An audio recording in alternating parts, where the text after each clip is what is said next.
Yo, this is Beer in the Conversation, the world's #1 show for a comprehensive barbershop talk. This is your boy Rashid Muhammad here with the wellness architect Kevin Thornton. How you doing, black man? I'm great, brother. How are you? Oh man, it's a good day. I got to share a little bit of something with you. I'm ready for it. It's been a little bit of a tough week because I don't want to take up a lot of airtime with this thing, but 11 years ago, my dad had a aortic dissection. Mm-hmm. Like his aorta was like literally coming apart. Right. Years of high blood pressure and that sort of thing. And he was driving home, and he just wanted to take a nap. And he called my stepmother. My stepmother was like, "No, you need to go to the emergency room." He went to the emergency room, and then they took a scan. They were like, "You're getting on the helicopter," and they like air flew him to get like open heart surgery. Okay. And so they put a piece of carbon fiber on his aorta to deal with the dissection, and it worked. And but at the time they were like, "This is going to be this thing's going to work for about 10 years." Mm-hmm. I was like, "It's a shelf life. It's about 10 years." And so, last year, he every year since then he's been like getting all these scans and whatnot. But like last year, these scans started to like, start showing some things that were very much in line with what you would expect. It's been 10. They said it was going to be 10 years. It's been 10 years. In order to fix it, he was going to have to take, he's going to have to undergo like big time heart surgery. Right. Which they didn't do at the time because again, it was like an emergency surgery, and like he wasn't able to get prepared and all that sort of stuff. But and it's a very different thing to like, feel bad and then go to the hospital and say, "Hey, we've got to operate." It's a whole other thing when like you've been living your life normally and then they're like, "Hey, we've got to operate." Right. And it's like a big operation. And he had a mentality early on that like, I don't know that I want to deal with this. I don't want to go through this again. Because again, he got cut open like, they like cut your rib cage open, and like it's like you got hit by a truck, and like you got to go through rehab and that sort of thing. And early on he was like, he didn't know he wanted to go through it, but over the last year he's kind of come around, and the last scan just made it clear that like something's going to have to happen. Right. And it wasn't like an immediate thing. He probably could have gone like 6 months to a year without doing it, but Pops was like, "You know what, God's got my back." Right. And if it's time to go, it's just time to go. But let's try to get this thing taken care of. And like, so the idea was that the surgery was gonna like take care of it. It's gonna be a thing where like there's no more like shelf life on it. That like it's gonna only take care of it. And so he decided to go through with it. And so this week he's been in the hospital all week. Monday he had a procedure to like move an artery. They could have done that while they were doing the bigger procedure, but they decided to like give his body time to heal or whatever. Right. So he did that on Monday. That went well. And so today he went under the knife for like the big surgery. And we got, the surgeons told us that like it could not have gone better. Good. And so he's in ICU now, but he's stabilizing, and God willing, he'll come all the way through it. But it's been a rough week because we talk a lot about like the black family. Yep. You know what I'm saying? And in particular like the black man's role in the black family. Yep. And my pops, man, I grew up, I had like a weird situation where like, my parents were never married, and I didn't meet my mother till I was like in the 6th or 7th grade. I was raised until I was 13 by my grandmother, but my dad was always there. Mm-hmm. Like whenever I was, misbehaving, like he was the enforcer. Right. You know what I'm saying? And so he was the one that kept me in line. My grandmother died when I was 13, and I moved in with him, and like neither one of us like had expected that was happening when it happened. And but I'd gotten to the point where my grandmother couldn't really do a whole lot with me, and so like I needed him. I needed to like get to the point where like I was living with a man who was like keeping my ass in check, Mm-hmm. And so so he's been obviously the most influential person in my life, and the probability of him coming out of this surgery was not like, it was not certain. Right.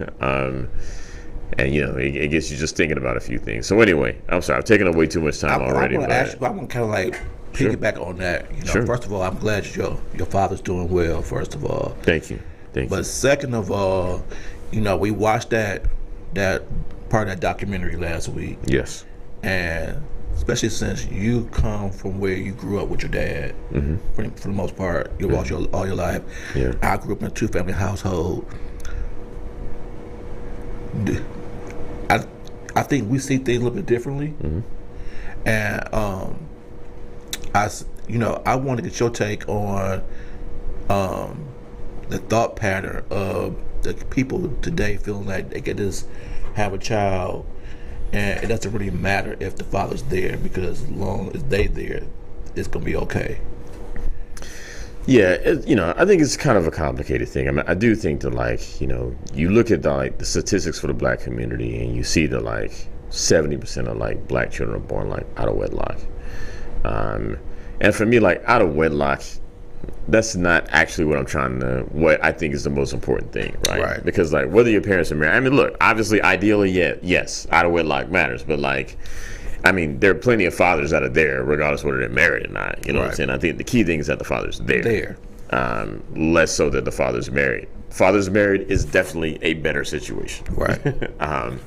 But it's important that the father's there, particularly for boys. And I think that more importantly, or maybe this is not more importantly, but this is a thought that I have, is that a child growing up with a male and a female, right? A child growing up and just kind of seeing those different just sides of existing. I think there's a large benefit in that. It is.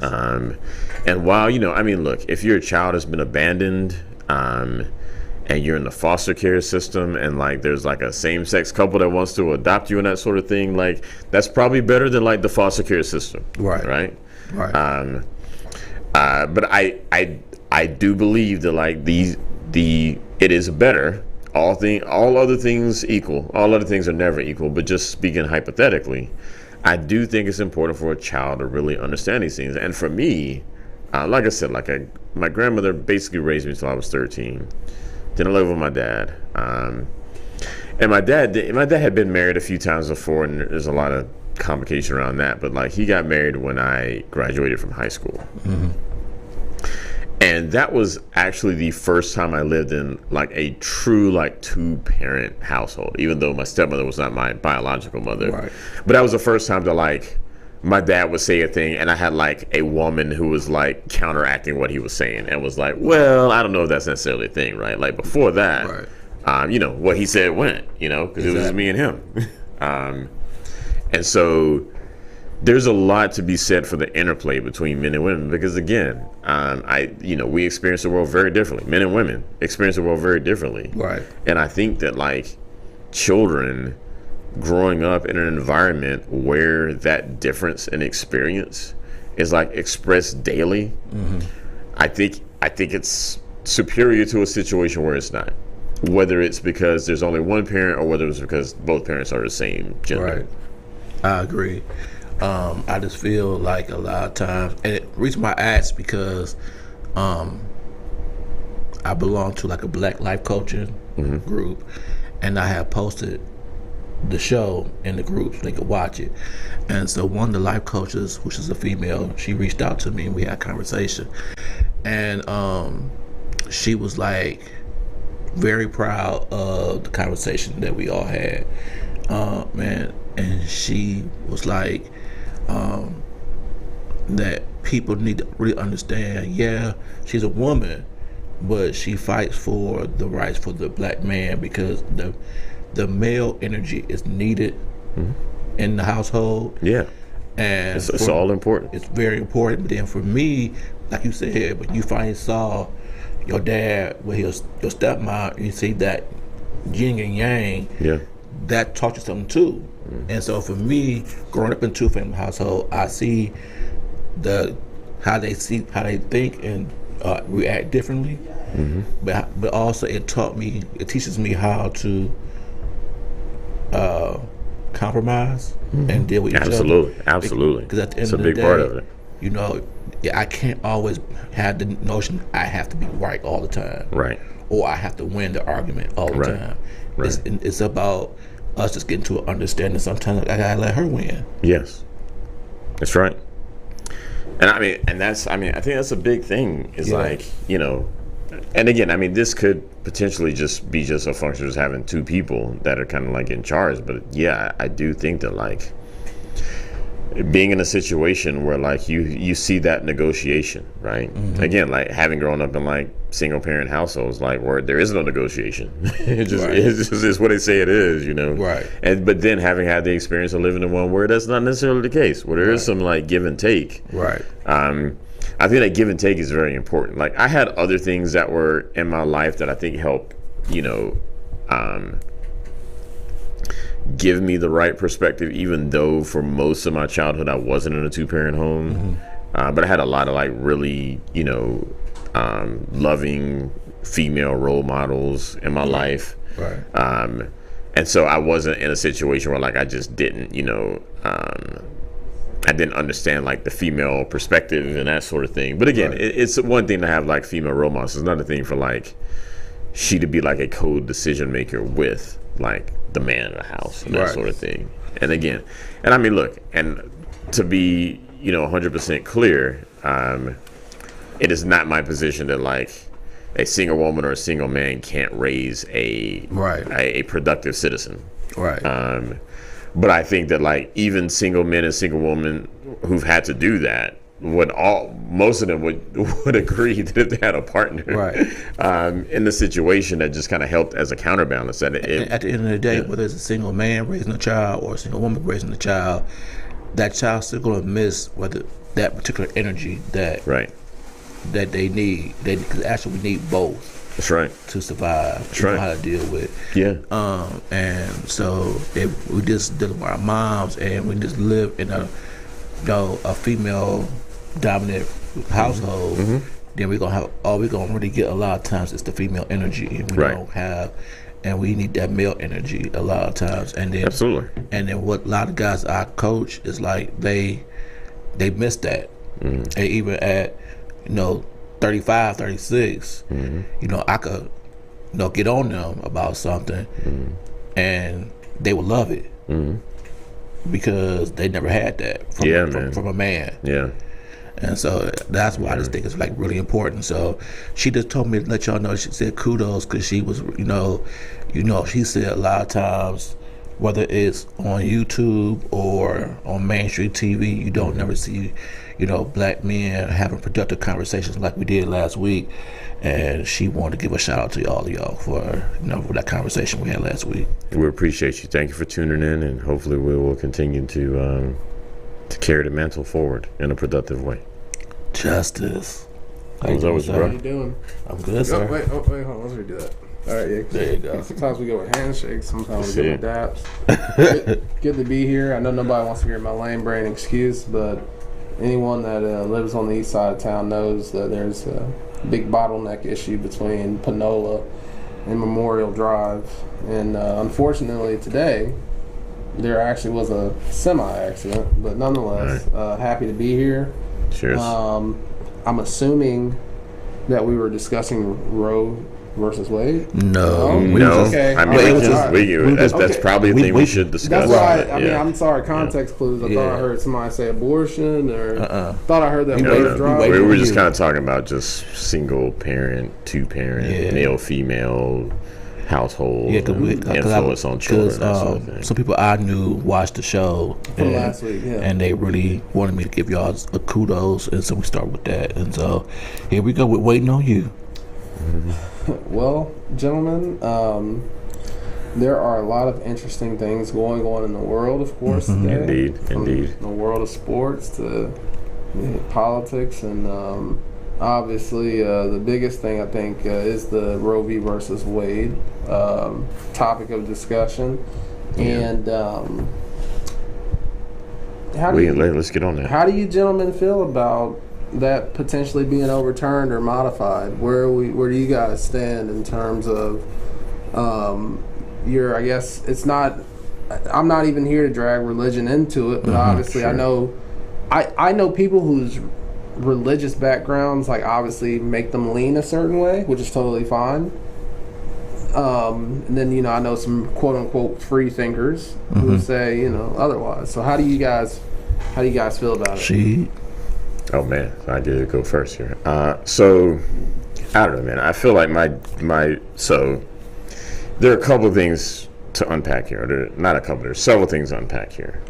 So number one, Roe versus Wade, and more importantly, or a little more importantly, like Planned Parenthood versus Casey, are kind of the two kind of legal precedents that kind of undergird the general abortion regime in the United States of America.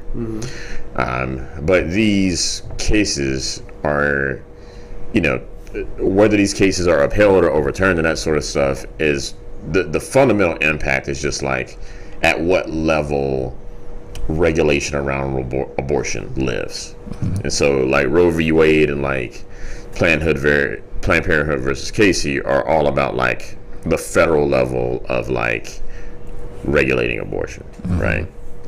And so Roe v. Wade put in this whole idea around like trimesters, and I think the part of the idea was that like after the third trimester you can have an abortion. And I think there's always been a criticism of Roe versus Wade, and this is a criticism that I think was like even levied by like Ruth Bader Ginsburg, who is no like anti-abortion activist, which is that you have to understand like how this country works and like how the legal system works. And the way the legal system works is that we have this document called the Constitution of the United States of America. And the way that Constitution is constructed is that the Constitution lays out all of the areas in which the federal government can regulate the lives of people in this country. And the fundamental idea behind the Constitution is that there's only a few things that the federal government should be able to actually control. Right. And then everything else goes to the states and the people. Right? That's the fundamental idea, right? And so with Roe v. Wade, the idea is like, what role can the federal government play around abortion? Before Roe v. Wade, different states had different ways of regulating abortion. For the most part, abortion was not legal, right? For the most part. There were exceptions and that sort of stuff, but in most states, before Roe v. Wade, abortion was not like an on-demand thing as it is now. Roe v. Wade happens, and that switches to a situation where like the feds are able to like, talk about like a baseline that all states have to agree to, or have to like, they don't have to agree, they just have to do it because the feds are in control there, right? And that the Roe v. Wade decision was and I think this is fair to say, I think if you look at the history of the decision, I think it's fair to say that like there was definitely like an activist cause that was, that had like, I don't know, I'm going to use terminology that I don't want to use, but we're just going to go with it and we can unpack it later. But sure. I think it's fair to say that like there is a movement within the judiciary to make abortion legal in the United States of America. And there were a number of Supreme Court cases and Supreme Court rulings that like started to open the door for Roe versus Wade. And it was like the Griswold case, I think it was the one that like really opened the door for Roe v. Wade. And so, this like set of decisions came down. The court was fairly liberal. There's always been this whole thing that like conservative justices, when they're appointed, become liberal over time. And so like a relatively liberal court, I think it was a Warren court, they came down to the Roe versus Wade decision that basically says that like every state has to allow abortion within like these constraints. Parameters. Right. Now the Planned Parenthood versus Casey case, which came many years after Roe versus Wade, it kind of put a little bit more of a twist on Roe v. Wade in that, like, instead of like working on this whole trimester thing, trimester being like 3 months, that sort of thing, it was really around like the viability of the fetus, right? But the problem is that like, is it considered a life or not? Correct. Well, the idea of viability is like whether the fetus can like exist outside of the woman or not. Right. So if it's a viable fetus, it can live outside of a woman. The problem is that that's kind of a subjective thing. And by that, what I mean is that like, that's not like a concrete thing. There's no like, viability like 50 years ago is different from viability now. Right. Because of all these technological improvements, like children that would have died outside of the womb 50 years ago can live healthy lives now. That's true. Because of technological advancements. And it's probably not unreasonable to say that like moving forward, there are going to be more technological advancements that are going to continue to move that backwards. Right. And so, and I'm sorry, I've been talking way too much. And I'm sorry. I'm learning right now. And so, like, Casey is really the thing that is really managing abortion right now, right? Like, that's really the law of the land. Like, the trimester thing is not a thing anymore. Like, it's viability. That is what actually, like, governs abortion policy now. Which is why Alito's like, opinion, which got leaked, goes out to Roe and Casey. It goes out to both of these precedents. And Alito's fundamental decision is that, like, or his fundamental argument is that, number one, the feds, this should have never been a thing that came to the federal level. Because there were arguments, and I'm not going to take up any more time. You can do research, and we can do another show about it. But, like, sure. The arguments haven't held up a whole lot of weight when it comes to, like, because Roe is based on this idea of, like, a right to privacy that's based in the Constitution, and the enumerations and prenubras, and there's a whole weird thing that came out of Griswold that, like, opened the door for Roe, that allows, like, Roe to, like, find a right to privacy in the Constitution and attach, like, the right to abortion to the right to privacy. Right. That has been a thing that has always been very contentious. Over time, like, that reading of the Constitution, I did the Constitution, like, creates a right to, like, a medical procedure, has always been a thing that has been debated. It's not been a thing that, like, when the Supreme Court came down with that ruling, there were plenty of people that disagreed, and, like, you know, and what happened on the right is that the right saw that, like, the left had, like, come up with this, like, activist movement that was designed to, like, create this series of, like, case precedent that, like, opened the door for Roe v. Wade. They decided that they would actually start their own activist situation that would be very much aligned toward overturning Roe v. Wade. And so that's where, like, if you've heard of the Federalist Society, like, that's where all that comes from. Is, like, you know, creating these, like, judges that have an interpretation of the Constitution that is not quite as, like, let's just say, creative as the one from Roe v. Wade. It's very much one that's like, hey, it's very clear the Constitution doesn't say that, like, you have the right to an abortion, right? And so I think what's happened is that a lot of these guys on the court came from the Federalist Society. Like, I'm sure Kavanaugh and that sort of stuff, and, like, you know, so what's happened is that, like, that effort has actually, like, fully manifested itself. Right. And I think that there's always been a reasonable argument as to, like, whether this, like, right to privacy exists and whether that right to privacy is necessarily, like, mandates that, like, all states should allow, like, abortion up to a certain point. But the important thing to understand here is that, like, Roe v. Wade is not really a function of, like, whether abortion should be legal or not.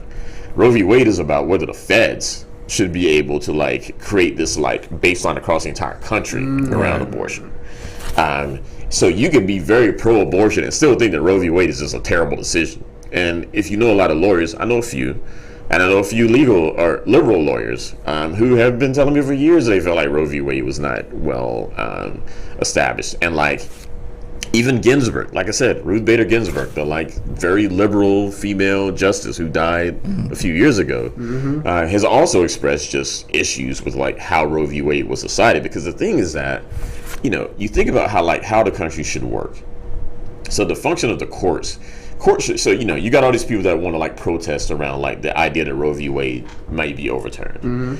But if the court is working the way that it should, that stuff shouldn't really matter, because the court shouldn't really care about public opinion. It should care whether, like, the law, the fundamentals, the way that the Constitution is written, which is the law of the land, whether it supports that or not. Like, that's really the only question for the Supreme Court. And the court, again, you look at Plessy versus Ferguson, like, which a lot of people think was a bad, you know, Supreme Court idea. And that, like, it took, you know, Brown versus Board of Education, or sorry, no, it was Dred Scott that was a bad Supreme Court decision. It took Plessy versus Ferguson to overturn it, right? So the Supreme Court, like, makes bad decisions and they get overturned. They do. And so this idea that, like, Roe v. Wade, but there's also this idea in the Supreme Court around what they call stare decisis. Stare decisis is this idea that, like, there's a concept of, like, settled law, that, like, once the thing's been decided, the Supreme Court is not going to just, like, wantonly, like, overturn it, right? Because, like, stability is a thing that we value in our society. Like, people should be able to, like, rely on the law being the law and the law just not, like, randomly changing, right? But obviously, like, Dred Scott was shitty law. So if you're saying that, like, because of stare decisis, like, Dred Scott should have continued to be the law, I mean, I think a lot of black people would have disagreed with that, right? Right. And so the idea that like a law, a ruling should be sacred, regardless of like how that ruling actually matches up with the Constitution, has always been a dubious assertion, right? And so what we're seeing right now is, you know, the Kavanaughs and the Gorsuches and the Thomases and the Amy Coney Barretts and like, you know, the more conservative court members who, again, you have to understand that like when you're talking about like from a jurisprudence standpoint, conservatism means a different thing than it means from just like a legislative standpoint. What conservatism a lot of times means is that like when you interpret the Constitution and the law, you have to interpret it in the way that it was interpreted at the time that the law was written. All right. Okay. And so the more liberal justices will say, "Oh, well, the Constitution is a living document, and we should interpret it." Well, so not to interrupt you. No, please. I've been talking for way too long. No. I want you to continue. Honestly, I think I'm being brought up to snuff on things and learning things, and ultimately, that's what we strive to do: is inform the people. And I'm sure as many of you that did not know a lot of those nuances, but nonetheless, we had a conversation. I guess it was last week or 2 weeks ago, where we talked about, or maybe 3 weeks ago, it was one of the more recent episodes, but nonetheless, we started talking about the Bible and religious document and text and translations, and then how things were interpreted. So I'm sorry, just to piggyback off one of your points from a long time ago. It was the telephone point that you had made, that we were playing a giant game. Yes. Telephone. Our perception of reality is the function of a giant game of telephone that we play as a society. Yes. Well, I was just circling it back for the listeners. I hope. The interpretation of the. So, I mean, obviously interpret, and that's what the judiciary does. Like, so the executive branch, so the legislative branch writes the law. The executive branch enforces the law. The judicial branch interprets the law. That's how our government works, right? And so, the judicial branch is there to be like, well. So, number one, the judicial, and the thing is that the judicial branch, it varies based on what level you're talking about. So at like the trial court level, they're just kind of like, well, the law says this and you did this, like, did you break the law or not? Right? When you get to the Supreme Court, it's like, is this law actually constitutional or not? Like, is this law actually in line with like how the law of our land, which is the Constitution, which is the final word on law in this land, is it in line with that? The golden rules, so to speak. And so that's like the big conflict. And again, like, you know, the question of like whether you should look at the law based on the context in which it was written versus whether you should look at the context of now. That is the big like liberal conservative like debate. The conundrum. You're right. From a jurisprudence standpoint, it's like, how should you look at the law? And I think there are arguments that can be made on both sides. I do think, but personally, and I'll just speak personally, and then I'll hand it over to you guys. I think personally, it makes sense to me that like the more originalist view makes the most sense to me, and I say that because the courts should not be making the law. And when the courts are able to like look at a law that was written like, you know, 50 years ago and then like impute all of the like cultural things that we have going on now into that law, what I think it does is it takes away from like the Congress, the legislative branch, which is the one that like most represents the people. Correct. It takes away from their ability to like create laws that are a function of like the will of the people. Right. And so if it turns out, we saw this with the Voting Rights Act, you know, that the Supreme Court was like, the way this thing was written like in 1965 doesn't actually make sense for right now. We're not saying that like there should be no regulation on how states like create their like voting regimes. But we're saying that like having this like 1960s view of it is not the way to go, and Congress should like come up with some new rules. Right. Now it turned out that at the time that Congress was like couldn't agree on anything. Right. But that's not the problem of the court, right? Like the court can't be like, well, Congress can't create anything, so maybe we should create something. That's not how it should work. Right. Like, if Congress can't create anything, then all of that discord should like be clear to the people, and then the people make a decision around who they put in office, right. and they'll put people in office to figure this thing out, right? Who have those incentives. Right. But the courts should not do that thing. And so my fundamental personal view on it is that I don't believe that Roe v. Wade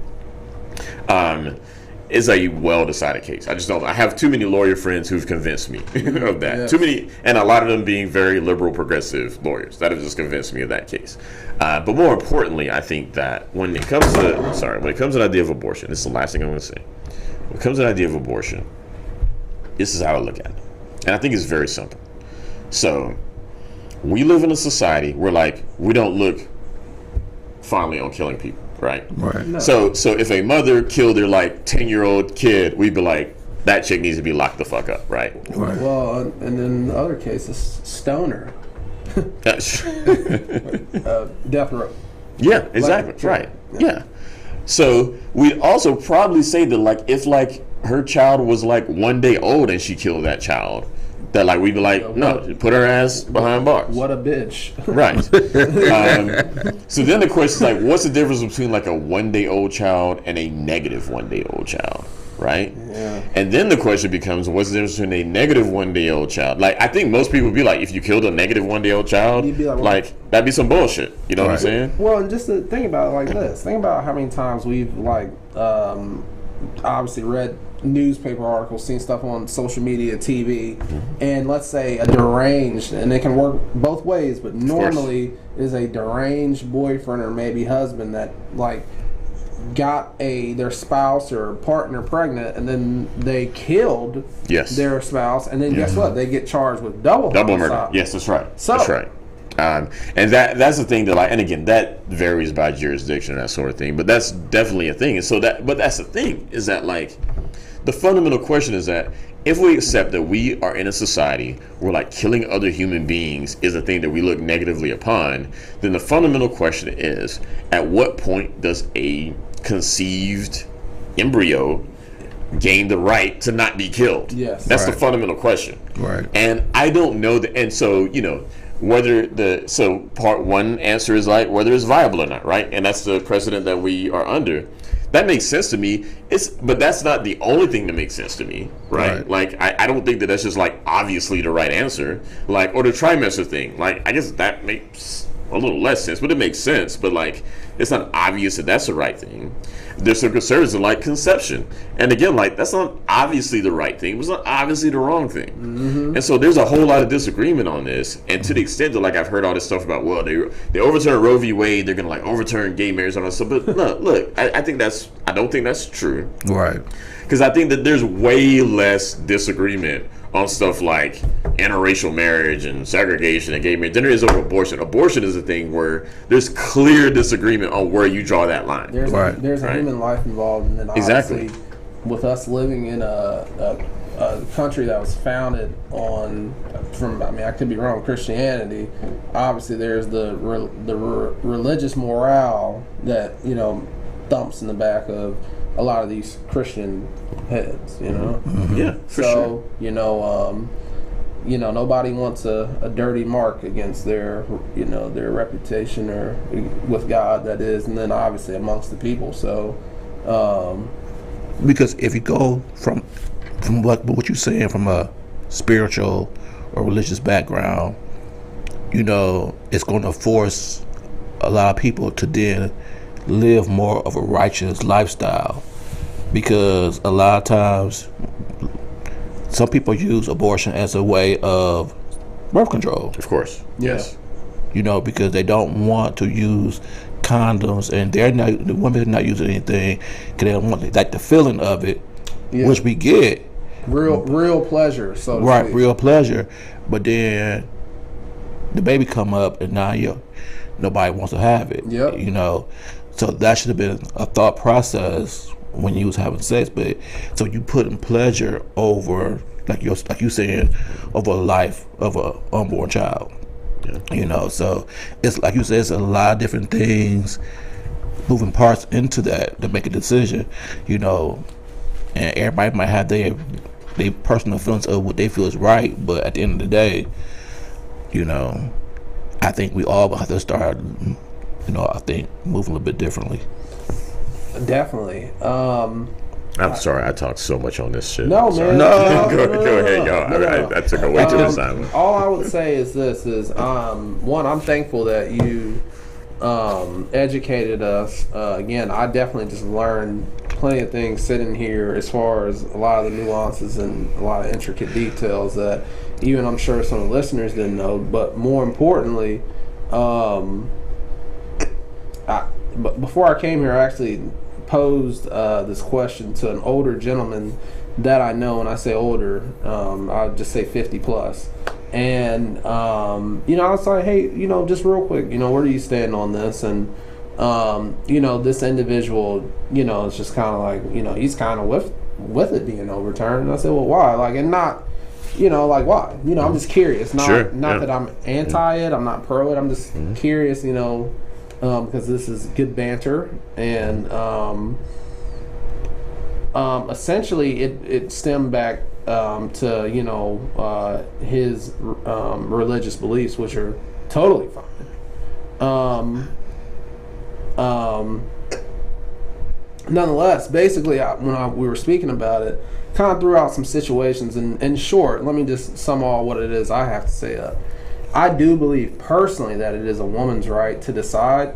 Now, it can get murky, to be quite frank with you, as far as just abortion and totality, because I have seen and read cases of where a man has gotten his girlfriend or maybe wife, but more so just the partner is the best term we can use, pregnant, and the woman didn't even, and maybe not even for any particular reason, the woman wasn't ready to be a mother, but the dad was ready to be a father. Sure. And he's like, yo, what the fuck? And excuse my language. Yeah. But I've literally that's a big part of it, yeah. seen footage, because it kind of seems like it's always the man is the one that, generally abort it.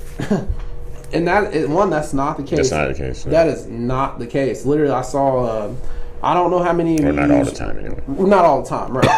I don't know how many of you use Reddit, but Reddit is a gem of an app, and there are some interesting things on Reddit and these forums, and nonetheless, I saw a video on Reddit recently, and it was a father pleading to his partner, please do not do this, like, please. But I guess what I'm getting at is to circle it back to how I personally feel about it. Everything in life, of course, is circumstantial, and I am just under the impression that, again, I am not a victim of rape. I will never be able to be in a position to speak for victims of rape, but hypothetically, I know these things exist. I know women that have been raped, and my sympathy is to them.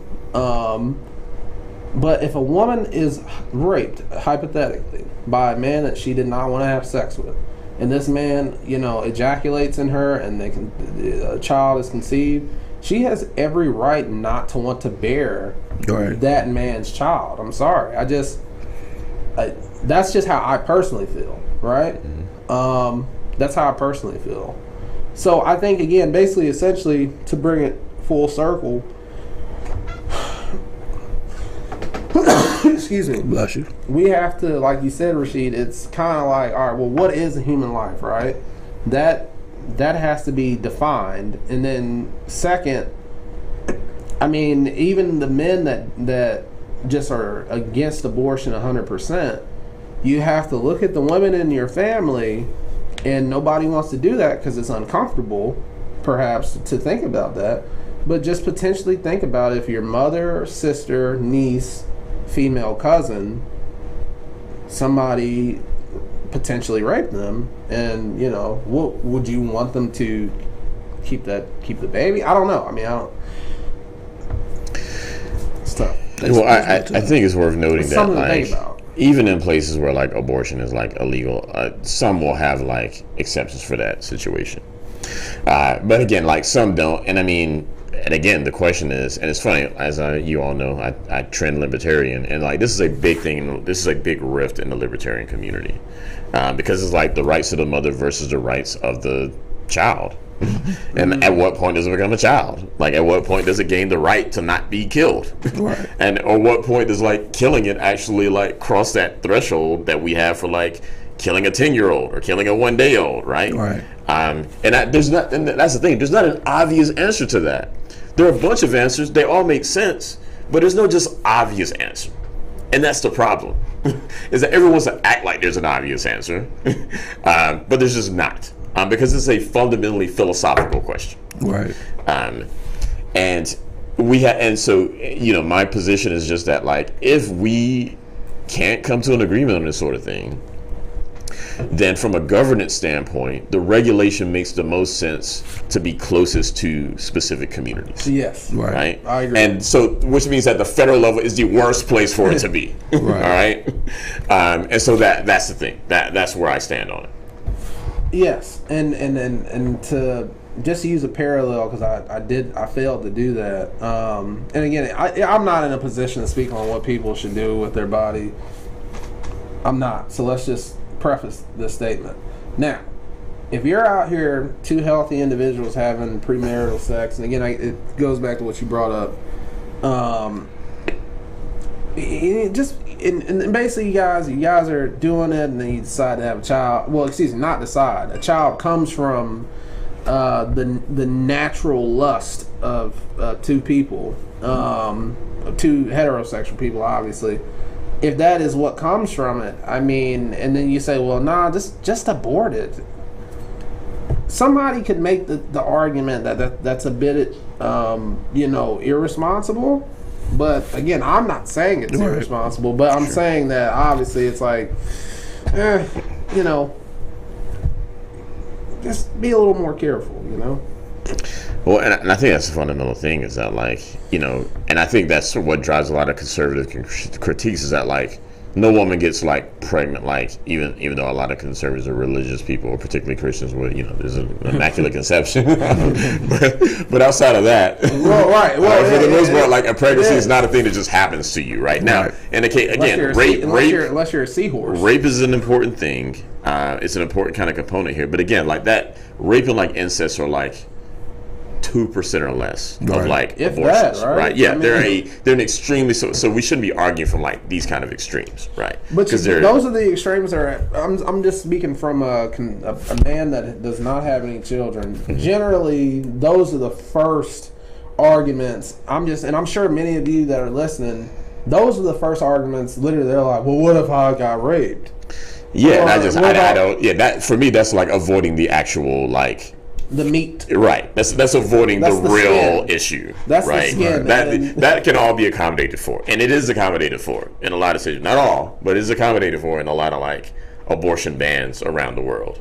But like that's not anywhere close to like the majority of abortions that happen. Right. And then, I'm sorry, gentlemen. I do have one question for our host. Again, I'm obviously the woman. The woman is the. When women call in, right, if you want to. Let's again. We realize there are 3 dudes here that will never be in this situation. So correct. Call in, holler at us. Keep us in check. Educate me. Comment. Do what you have to do. But I genuinely want to know. Kind of where you guys kind of stand on it, and then I don't know. It's tricky. It's tricky. It is a tricky situation for sure. Oh, I'm sorry. All right. So basically, I guess even from a government standpoint, will there ever be a scenario where a man has say so? Let's say it is just obviously because there are men that are like, no, don't abort it. Sure. Will the man ever have say so? It's just a question. It's an interesting question. And, Dave Chappelle had this whole thing. And it's funny, and maybe we need to talk about the fact that Dave Chappelle got assaulted on stage recently. Please, let's. But Chappelle had this whole thing. One of his more recent things was like, look, if you got the right to kill the motherfucker, I at least have the right to abandon it.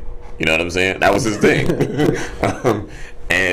And it speaks to this idea that like there's a total asymmetry of power here, which is that a woman gets pregnant And if, under current orthodoxy, like, it's her choice, right? It's her choice whether, like, she wants to, like, get this dude on the hook for 18 years or not, right? And again, from her standpoint, she's probably just thinking, like, whether she wants to be on the hook for 18 years or not. But, like, that choice does not only impact her. It doesn't, because it gives her a lot of legal power over the man. Legal, and then there are responsible men out here. I mean, of course, despite the narrative of... I think obviously us being black men, we speak from a black man's perspective, obviously.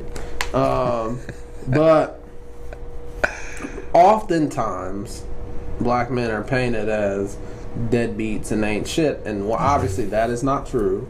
And there are plenty of black fathers I know, and then some that are not even fathers yet, who are ready to assume that role of father, who literally are like, man. Let's get it done. Sure. And the things that there are women too that will like rise up to this. There's a whole narrative like, oh well, you're poor, you have no money, or whatever, you shouldn't be having kids, and so forth and so on. And I mean, there's something to that, but there are plenty of women who like. Sheen, I'm sorry, I have to cut you off. Go ahead. I say this all the time to some of my peers.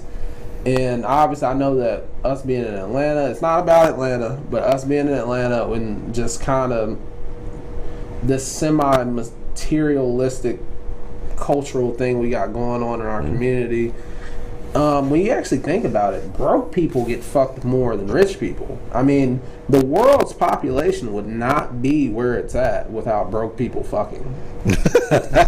Like, real talk, bro. Really think about this, bro. Like, I mean, sure. It costs nothing. You are. I mean, look. No, but you know what I'm saying. I know exactly what you're saying. Financially being able to take care. Look, we've been fine without the financial support, right? Sure.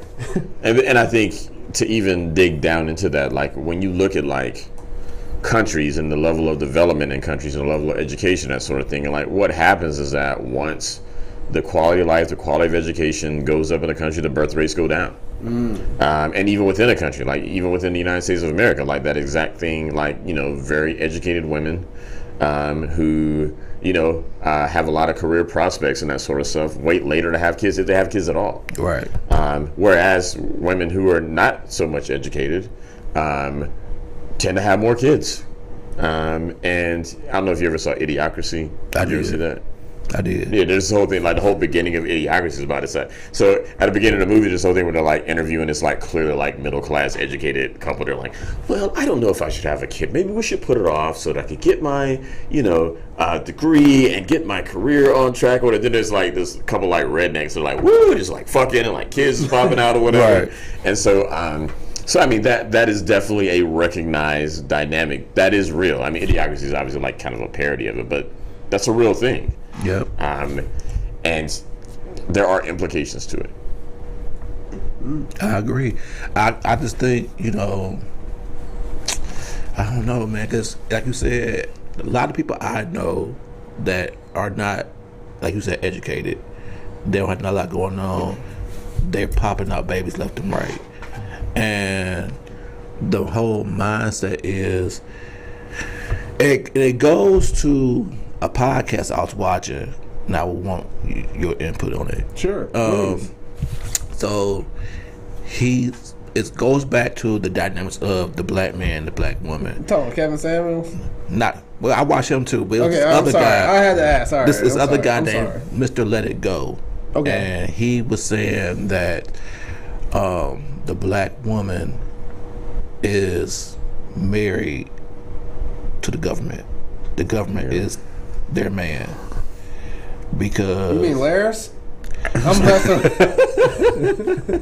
That's something he would say too. Yeah, I'm messing around. It is definitely a thing that is out there. It's good, man. It is an idea that is out there. Yeah. Sorry, I saw the video. I saw the video, and how he broke it down, like every situation. Whether it's Section 8, SNAP, all the things they could get. Mm-hmm. If they don't have the man in the house, well, they get SNAP regardless, but Section 8, they can't have the man in the house and this and that. So it's like, they were saying that the women would choose the government and the freebies they could get to live a certain type of way than to be with a man. Gosh, are they wrong though? I mean, if the man is not shit, excuse my language. Sure. But I don't disagree with his take, that individual's take, but man, at the end of the day, guys, I mean, we know some ain't shit. I mean, I think some of us know, not saying we all know ain't, quote unquote, ain't shit people, but when I say ain't shit, I mean in the context of like, gosh, like basically the man is more of a burden to the woman. If that financially, mentally, I don't. And does that make sense? I know what you're saying. Those scenarios do I exist. know what you're saying. They do exist. But I'm gonna put my coaching hat on. You know, a lot of these women also know that these men ain't shit. Well, yes, you're absolutely right about and that. they still make the conscious choice to have a baby To by these procreate, guys, yeah. to procreate. Because I'm dealing with a couple clients right now who made the choice to have unprotected sex with someone, you know, who they knew they did not want to have a child with. This is the male. And he's telling the person we should have the baby, but at the end of the day, she felt if I hold on to this baby, I could get him. Yes. So it's like That exists. That exists because a lot of people do feel security. That it's security, and if I have the baby, then I can get the man because I'm gonna have the man around me, and a lot of times not the case. Yeah. Go ahead. I've heard that. I do kind of agree with that, only just from a personal experience. Per se, in my small sample size of life, I'll be gone here soon. And knock on wood, not tonight. But you guys get what I'm saying. Life is short, but and can be long too. But basically, what I'm saying is, it's like, yes, I've seen and heard of scenarios where women my senior have thought, and even some my age have thought, well, I thought that this would make us a family. And it's basically the relationship didn't have any of the characteristics prior to the baby being involved of a family. I mean, obviously, yes, we ate, we went out to dinner, we went many a dates, maybe we took a few trips, but ultimately, family is like when shit hits the fan, are you going to be there? Right. And everyone's always, I think, y'all know the group, I forget the name of the group, but it's like, they're like Sunny Days, everybody loves them. New Edition. New Edition. Oh my God. Can you stand the rain? And I think that's kind of what like family Exactly. is. Exactly. Sure. But see, for me, this is all culture. This is all culture and values. Yeah. And I think that, like, in the current discourse, talking about this sort of stuff is just kind of like not very popular. Because I think that, you know, a certain group of people will be like, well, if you talk about like the culture of black people, you're like blaming the victim, and you're like, and I think, you know, and I get that, though. I do think that, like, at some point, again, women don't just magically get pregnant. Right. There are decisions that are made. Right. And it's really more of their decision. Not most of the time, I'm sorry. And again, I mean, I'm not saying that they should be the only ones accountable for the decision and all that sort of stuff. But again, if you make someone more than a woman accountable, again, you get into the stuff you talked about earlier, right? Which is like, you know, where does a man figure into this equation? Right now, the man is just like held hostage. Right. And like, you know, whatever to her decision. It takes two to make one. It does take two to make one. And so, like, there's a fundamental question of like culture and values, and I think that it's just out of vogue these days to really just talk about that sort of thing, because I do think that, like, and you know, whether this is part of like the women's liberation movement, that sort of thing, and like women should be free to like have sex with whoever they want, and like, and there's a whole conversation about, you know, whether like, you know, women should be like men, right? Like, because I think part of this whole thing is like, well, men are able to have sex with whoever they want, women should be able to do that too. But the fact that the undebatable fact of the matter is that the cost of the worst outcome of having sex is way higher for women than it is for men, That's just the bottom line. Yes. And so yes, men and women should think differently about this. So the idea like a woman should like think like a man on this sort of thing is ridiculous. And well, in my opinion, it's ridiculous. Oh, here we go. Maybe this is someone that's going to tell me that it's not ridiculous. I'll do this. All right, we just want to answer. When you watch my beer, I'm going to step out here and take this call. All right. we know who that is. We know who that is. What's up, bro? Yeah. So, listen. Hi. Hey, who are we speaking with? Well, this is a beer and a conversation. I am a what do you call it? A third time caller, a long time listener. Listen, I just want to say this, and I think you guys are doing a great job, but here's the reality of things, is that the government educate us. I'm sorry, what did you say? I say educate us, black man. Oh, no. Oh, I don't know. I mean, it's you guys who educate me, but, but I digress. I'm not a genius like you, Rashid. I'm more of a pseudo genius. But I would say this. The issue that I think is that the government, like, there's money in division. We got to understand that. It's money in division. Yes. If there will be no... I rode past the Philadelphia Municipal Family Court today. They got a whole business dedicated to division, especially in the black community. I need you to look up per capita what babies are aborted the most. And so then you can understand what I'm saying. Yes. So to your point... If divorce attorneys, they make their money off of division. People stay together. No, they don't have a business. This is a business. You know what I mean? Like, and the problem with all of this is that, we call the government Uncle Sam. Black women, the government is daddy. You take care of them. You pay the rent. I told you, Kev. Hey, look, if you don't like what this black man did, we can lock his black ass up for you. If, he pay child support, who the fuck goes 18 fucking years and doesn't have a bad financial year? You name one. Magic Johnson. Kid? Okay, Magic Johnson. Okay, good one. There you go. Sure. Michael Jordan. Yeah, there are always going to be exceptions, You don't yes. have one bad year in 18 years. Hey, you know what? Let's go get that scoundrel and round him up, throw his black ass in jail. Let me tell you something. This whole system, you make a bad decision, nigga, your ass is grass. They make a bad decision, they got morning after pills, they got abortions, they got whatever it is to absolve them of any type of responsibility, and that is why they're not responsible people. Abortion is fine, depending on what you say or whatever. But if they had to stay with that motherfucking kid and take care of that kid with no fucking help, they wouldn't just be laying down getting laid by some nigga named Tyrone that got 6 kids by 4 women. But there's no consequences for anything they do. But you make a mistake, your ass is grass. No, I think it's... Sorry, go ahead. No, Rashid, you're my...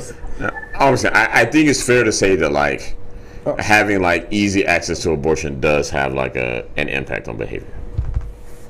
I didn't press any button. I hope he calls back in. I just noticed that. Maybe just Well, Laris, we know you're listening, so I know you just heard Rashid, but no, there are consequences to that shit, and believe it or not, there are.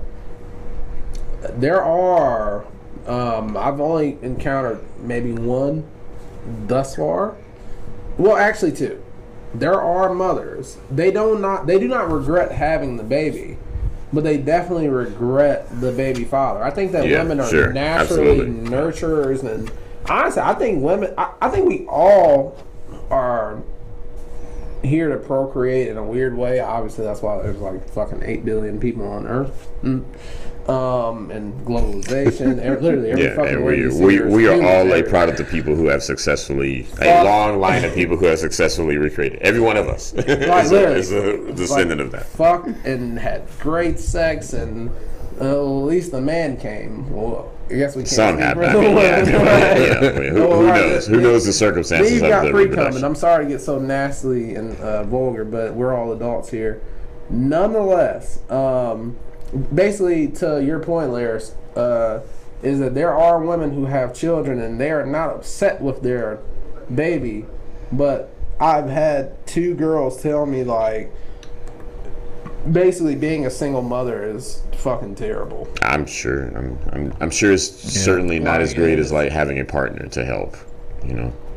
Like basically just like, yo, fuck this guy. Like he's terrible. Like literally, he broke my heart. And you gotta. Golly, man, it can kind of be 50-50, man. It's a lot of dream selling going on out here. So.